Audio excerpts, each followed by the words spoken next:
Сәлеметсіңдер ме балалар? Дүниетану сабағын бастаймыз. Сабағымызды бастамас бұрын мына видеороликке зер сала қойшы. Қазақша ертегі.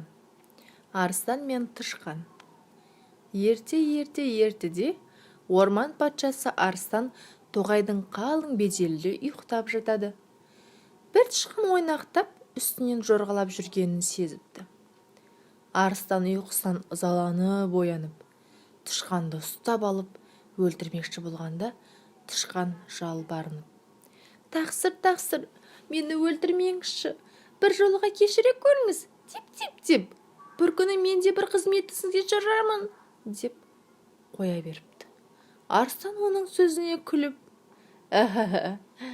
Сен өзің кішкентай ғана бір тышқансың, менің қандай қызметіме жарамақсың, деп жаны ашып байғұс тышқанды қоя беріпті. Тышқан байғұс қуанып: Арыстан досым, деп жүгіріп ойнап кете беріпті. Күндердің күнінде Арыстан жортып ойнап жүріп, аңшылардың құрған тұзағына түсіп қалыпты.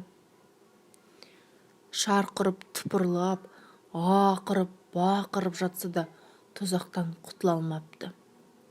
Сол жерден өтіп бара жатқан тышқан Арыстанның бұл халін көріп, қасына келіп қарап тұрса, сонда Арыстан тышқанға қарап: Лажың бар ма бұған қылар, деп жыламсырапты.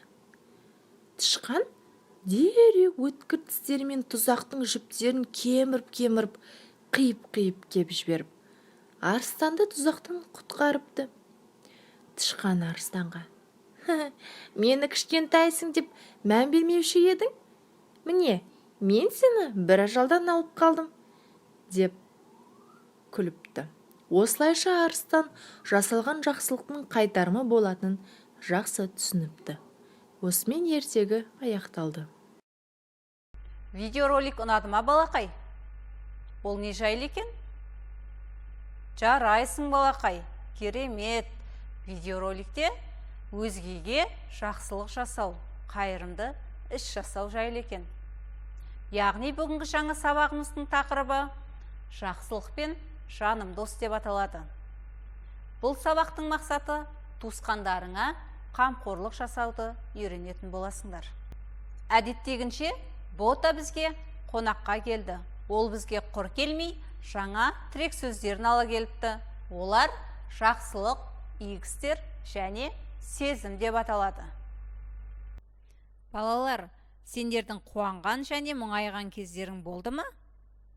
Мына суретке қарап отырып, ондағы адамдардың көңіл күйін бірге анықтайықшы. Бірінші суретке қарайықшы алдымен. Ондағы баланың көңіл күйі қандай деп ойлайсыңдар? Әрине, бұл балалардың бет жүзіне қарап, олардың ренжісіп, мұңайып тұрғанын байқаймыз. Өйткені олар бір-бірімен ренжісіп, ұрсысуы немесе бір нәрсеге таласып қалғандарын аңғаруымызға болады. Ал екінші суретте ше? Не аңғарып тұрсыңдар? Мұнан әкесі мен балалар арасындағы жылулықты, махаббатты байқап тұрмыз. Ал үшінші суретте ше?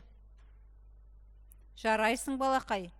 Бұл суреттен әжесі мен немересінің бір-біріне деген сағынышын, ыстық ықыласын байқауға болады. Ал ең соңғы суреттен не аңғардың? Балақай, дұрыс айтасың. Тіс дәрігерінен қорқып жылап жатқан баланы байқаймыз.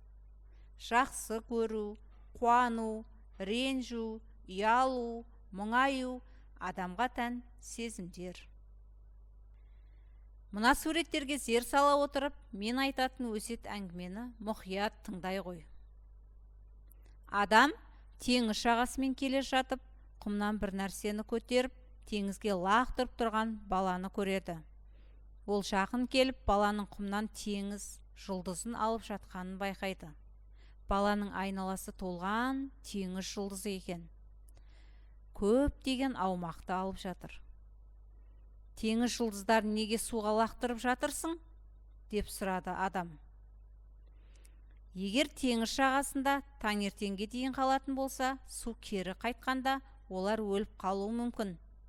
деп жауап берді бала, қимылын тоқтатпай.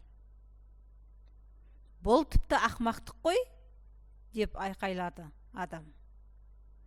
Жан-жағыңа қарашы, бұл жерде миллиондаған теңіз жұлдыздары жатыр. Сенің әрекетің ештеңені өзгертпейді. Бала келесі жұлдызды қолына алып бір сәт ойланып қалды да сәл жымиды. Оны суға лақтырып тұрып, жоқ, менің әрекеттерім осы жұлдыз үшін көп нәрсені өзгертеді деп жауап берді. Балақай, бала неліктен осы іспен айналысты? Ол неліктен күлді? Осы сұрақтар аясында кішкене ойланайықшы. Я, балақай, дұрыс айтасың. Өйткені бала жақсы, пайдалы іспен айналысып жатыр. Өз еңбегінен қуанышын сезініп отыр. Сен де ойлана біл. Әдемі қорапшаны қолыңа алып, оны жақсы істер сандықшасы деп атап, сол сандықшаны толтыруға тырыс. Жарай ма, балақай? Мына суреттерге қарап отырып, қайырымды істі табайықшы, балақай. Бірінші суретке назар сала ғой. Онда үлкен адамға көмек қол ұшын созған балаларды көруге болады екен, е? Бұл қандай іс? Әрине, қайырымды іс екен. Ал екінші суретте ағаш бұтағын сындырып, зиянын тигізіп жатқан ер баланы көруге болады. Ал бұл іс-әрекетті қайырымды іс деп атауға бола ма? Әрине жоқ.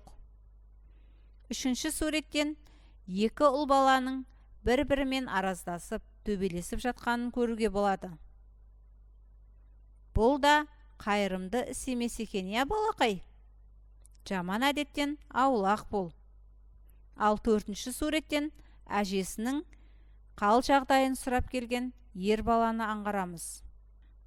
Үлкеннің жағдайын сұрап, сауапты іспен айналысқайсың, балақай. Бұл да қайырымды іске жатады екен. Ал, балақай, мына смайликтерге зер салшы. Көңіл күйге байланысты 12 смайлик берілген екен. Ал осы смайлик арасынан қуанышты, көңілді смайлик саны нешеу? Ал ренішті, жабырқау, қорқу сезімін білдіретін смайлик саны нешеу екен? Қане, санайықшы? Керемет, жақсы санайды екенсің, балақай. 9 смайлигіміз жақсы, ал 3 смайлигіміз ренішті, жабырқау, қорқу сезімін білдіреді екен. Балалар, біз бүгінгі сабақтың өн бойында өзге жанға жақсылық жасау жайлы әңгімелеп келеміз.